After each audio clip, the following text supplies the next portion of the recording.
We could all use a happiness break, and this next story is going to help with that. Creative dog groomer Gabriel Feitosa has racked up more than 1 million TikTok followers as he transforms dogs into works of art. Both an artist as well as an advocate for safe pet grooming, it's easy to see why people can't get enough. How did you get started grooming dogs?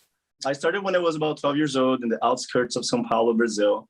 It's a very small town, partially because I needed, but I also fell in love with dogs and it became my passion. I went to take my sister's dog to the grooming shop and the lady was super busy. And I said, hey, can you just teach me how to bathe my own dog and I'll still pay you? And she was like, sure, of course. So I started doing that. And eventually she needed help and I started going every day after school. And then it just went from there, from job to job. And yeah, here I am. Well, and you do some pretty amazing artistic work. I don't even have a dog, but watching your work makes me want one just so I can make it look like a tiger. Then they get one. I know. I think I will. But where do you come up with these great ideas? The inspiration comes from anywhere. You know, if I go to the zoo, I'm always observing the animal patterns, how their expression looks like. If I'm playing video games, bringing anime, emoji, pop culture, any art that is out there can be from the simplest form to natural beauty. It inspires me to make a dog look cool, you know?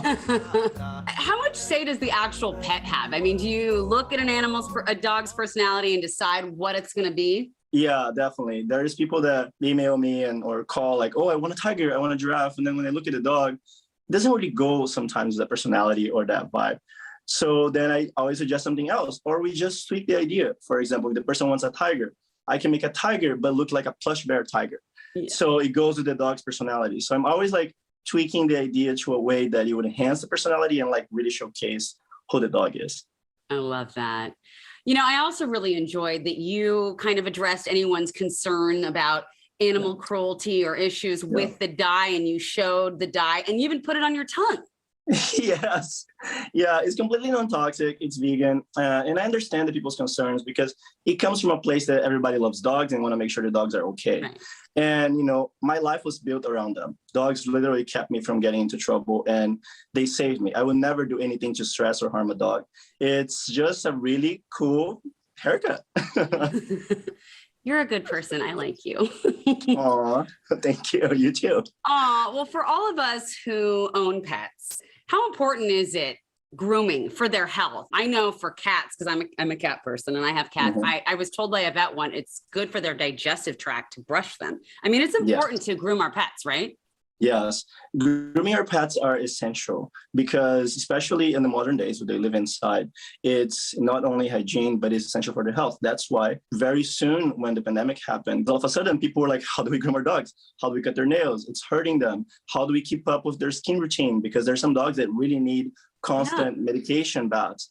And, you know, they get mad at it and people don't know how to take care of them. And that can lead to skin infection, ear infections. I've seen dogs that are mad to a point that can barely open their mouth. I hadn't even thought about the pandemic because I cut my own cat's nails and such. But as a dog owner, I didn't even think about that. Thank you for sharing. You were a finalist on Pooch Perfect.